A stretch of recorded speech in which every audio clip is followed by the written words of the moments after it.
South ఇండియాలోనే అతి తక్కువ ధరలకి రత్నాలనందించే ఏకైక సంస్థ 6JVR. విశాఖలో మెట్రో రైలుకి సంబంధించిన పనులు శరవేగంగా ముందుకు తీసుకెళ్లే ప్రయత్నాలని ఆంధ్రప్రదేశ్ ప్రభుత్వం ముమ్మరం చేసింది. విశాఖ రైల్వేకి అలానే విజయవాడ మెట్రో రైలుకి ఈ రెండింటికి కూడా కేంద్ర ప్రభుత్వం ఆమోద ముద్ర వేసింది.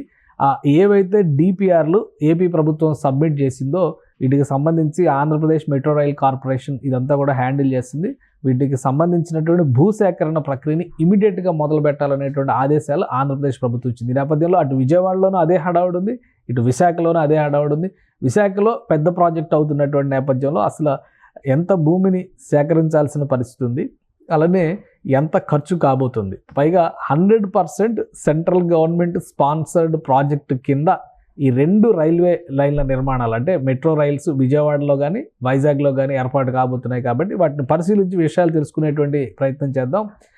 విజయవాడలో దానికి సంబంధించి భూసేకరణ ప్రక్రియకి ఇంకా ప్రయత్నాలు జరుగుతున్నాయి, కానీ విశాఖలో ఒక అడుగు ముందుకు పడినట్టుగా సమాచారం వస్తుంది. కాబట్టి విశాఖలో ఉన్న తాజా పరిస్థితిని ఒకసారి మనం విశ్లేషిద్దాం. విశాఖ మెట్రో రైలుకి సంబంధించినటువంటి ఈ కారిడార్స్ మ్యాప్, ఇది 3 కారిడార్లు ఇక్కడ డెవలప్ చేస్తున్నారు. Red corridor 1, blue, green. అంటే విశాఖ రైల్వే లైన్ విజయవాడతో పోల్చినప్పుడు ఇది పెద్ద లైన్, అలానే దీర్ఘమైనటువంటి లైన్. ఇన్వెస్ట్మెంట్స్ పరంగా కూడా దాదాపు ఈ రెండు ప్రాజెక్టులకి కలిపి 22,000 కోట్ల పైన, అంటే 22 నుంచి 25,000 కోట్ల రూపాయలు అవుతాయనేటువంటి అంచనాలు వేశారు.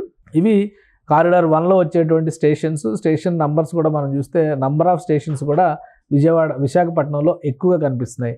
సో మొదట ఈ రైల్వే స్టేషన్ సంబంధించి అంటే స్టీల్ ప్లాంట్ దగ్గర మొదలయ్యేటువంటి కారిడార్ 1 స్టీల్ ప్లాంట్ దగ్గర మొదలైతే ఇక్కడ మనకు రెడ్ మార్క్ కనిపిస్తున్నటువంటి ప్రాంతాలను ఒకసారి పరిశీలించి చూస్తే కనుక ఇదంతా కూడా రూట్ మ్యాప్గానే మనం చూడాల్సి ఉంటుంది. ఈ రూట్ మ్యాప్ మొత్తం ఈ రెడ్ లైన్లో వస్తున్న రూట్ మ్యాప్ మొత్తం స్టీల్ ప్లాంట్ దగ్గర నుంచి చివరి వరకు కొమ్మాది జంక్షన్ వరకు వస్తుంది. అయితే ఇక్కడ నుంచి ఇది సెకండ్ ఫేజ్లో భోగాపురం ఎయిర్పోర్ట్ వరకు విస్తరించేటటువంటి ప్రతిపాదనలు ఉన్నాయి. కానీ ఇది మొత్తం కన్స్ట్రక్షన్ అంతా కూడా ఫేజ్ 1లోనే జరగబోతుంది విశాఖ మెట్రో రైలుకి సంబంధించి. అలానే విజయవాడలో అయితే ఇంత దీర్ఘమైనటువంటి ప్రదేశం లేదు.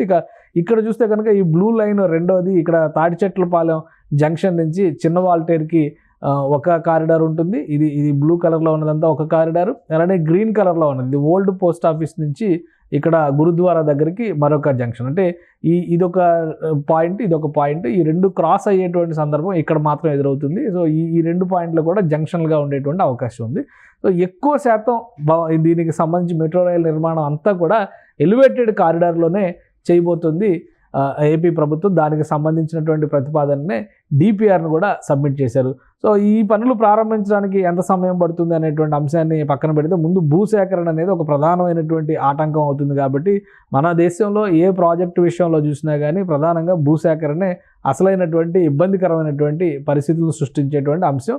కానీ విశాఖ మెట్రో రైలుకి సంబంధించి మాత్రం భూసేకరణ పెద్ద కష్టతరమైనటువంటి అంశం కాదు. అందుకనే విజయవాడ కంటే విశాఖ మెట్రో రైలే వేగంగా ముందుకు వెళ్ళేటువంటి అవకాశాలు కనిపిస్తున్నాయి. విశ్లేషణలు వాదనలు వినిపిస్తున్నాయి. ఒకసారి చూద్దాం భూసేకరణ విషయంలో ఏ ప్రాంతాలపైన ప్రభుత్వం దృష్టి పెట్టాల్సిన పరిస్థితి ఉంది అంటే, ఓవరాల్గా ఇక్కడ రాష్ట్ర ప్రభుత్వం ఇవ్వాల్సినటువంటి భూమి 47 ఎకరాలు కంప్లీట్గా ఇది ప్రభుత్వానికి సంబంధించినటువంటి భూమి. ఏపీ సర్కార్ ఆధీనంలో ఉన్నటువంటి భూమి 47 ఎకరాలు ఉంది. కాబట్టి ప్రభుత్వం ఇవ్వాలనుకుంటే ఇమీడియట్గా ఇచ్చేటువంటి అవకాశాలు పుష్కలంగా ఉంటాయి. ఇక విశాఖ పోర్ట్ అథారిటీ పరిధిలో మరొక 36 ఎకరాల భూమి కనిపిస్తుంది. సో మ్యాక్సిమం భూమి, అలానే కేంద్ర ప్రభుత్వ ఆధీనంలో ఉన్నటువంటి సంస్థలకు సంబంధించి 3 ఎకరాలు, రైల్వే బోర్డుకు సంబంధించినటువంటి రైల్వే శాఖకు సంబంధించినటువంటి దానిలో ఒక 4 ఎకరాలు ఉంది. మొత్తం చూస్తే ప్రైవేటు స్థలం సేకరించాల్సింది కేవలం 9 ఎకరాలు మాత్రమే. అంటే విశాఖపట్నం మెట్రో రైలు ఏర్పాటుకి కేవలం 9 ఎకరాల భూమి మాత్రమే ప్రైవేటు వ్యక్తుల నుంచి సేకరించాలి. సో మొత్తంగా ఇక్కడ ఉన్నటువంటి భూములన్నీ కూడా ప్రభుత్వ ఆధీనంలో ఉన్నటువంటి భూములే కాబట్టి పెద్ద సమస్య ఉండకపోవచ్చు అనేటువంటి సంకేతాలు ఉన్నాయి.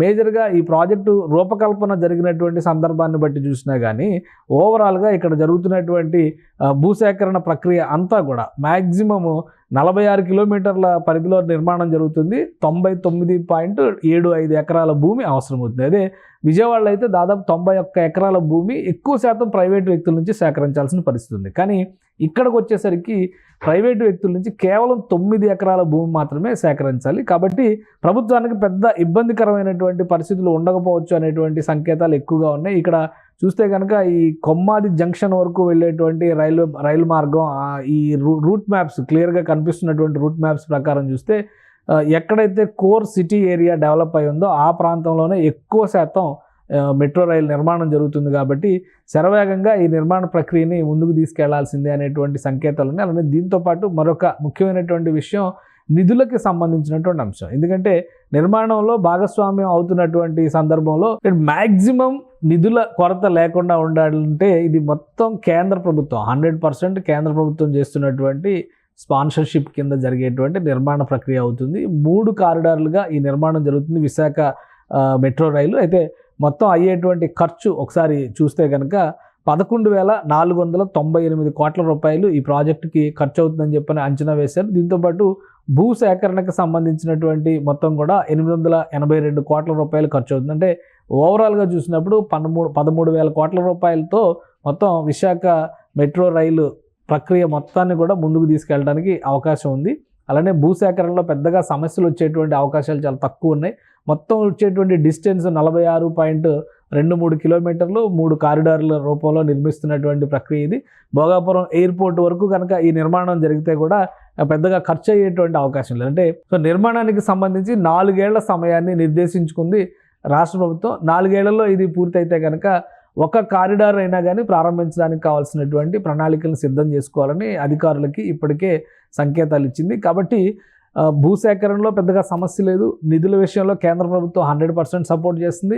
ఎగ్జిక్యూషన్ పార్ట్ మాత్రమే రాష్ట్ర ప్రభుత్వం చేతిలో ఉంది. ఇక్కడ స్థానికంగా ఎలాంటి ఆటంకాలు రాకుండా చూడాల్సినటువంటి పరిస్థితులు, బాధ్యతలు రాష్ట్ర ప్రభుత్వం చేతిలో ఉన్నాయి. మ్యాక్సిమం ఇతర శాఖలతో సమన్వయం చేసుకుంటే, ఎందుకంటే కేంద్ర ప్రభుత్వానికి సంబంధించిన 3 ఎకరాలు, రైల్వే శాఖ నుంచి తీసుకోవాల్సినటువంటి 4 ఎకరాలు చూస్తే కనుక మిగతా అంతా విశాఖ పోర్ట్ అథారిటీ పరిధిలో, రాష్ట్ర ప్రభుత్వ పరిధిలోనే ఉన్నటువంటి భూములు. కాబట్టి వీలైనంత వేగంగా ఆ మార్గాలలో ఉండేటువంటి భూముల్ని ఆధీనంలోకి తీసుకోవడం, అక్కడ పెగ్ మార్కింగ్ చేయడం, అంటే ఏ రూట్లో ఏ కారిడార్ వెళ్తుంది అనేటువంటి దానిపైన మొదటగా మార్కింగ్ చేస్తారు. దాని ప్రకారం అక్కడ ఉండేటువంటి రహదారులను బట్టి, తవ్వకాలు జరిగేటువంటి విధానాన్ని బట్టి అవసరమైతే చుట్టుపక్కల రోడ్లు విస్తరించడం ద్వారా, ఎందుకంటే ప్రాజెక్ట్ నిర్మాణం అయ్యేటువంటి 4 సంవత్సరాలు కూడా రాకపోకలకి ఎలాంటి అవాంతరాలు జరగకుండా ఉండాలంటే ఈ జాగ్రత్తలు తీసుకోవాల్సినటువంటి పని ఉంటుంది. కాబట్టి స్థానిక యంత్రాంగం ఆధ్వర్యంలో, ముఖ్యంగా మున్సిపల్ కార్పొరేషను, అలానే ఆంధ్రప్రదేశ్ ప్రభుత్వ శాఖల అధికారుల ఆధ్వర్యంలోనే ఈ పనులన్నీ జరుగుతాయి. కాబట్టి ఏపీ సీఎం చంద్రబాబు నాయుడు దీనిపైన స్పష్టమైన ఆదేశాలు జారీ చేసినట్టుగా తెలుస్తుంది. బహుశా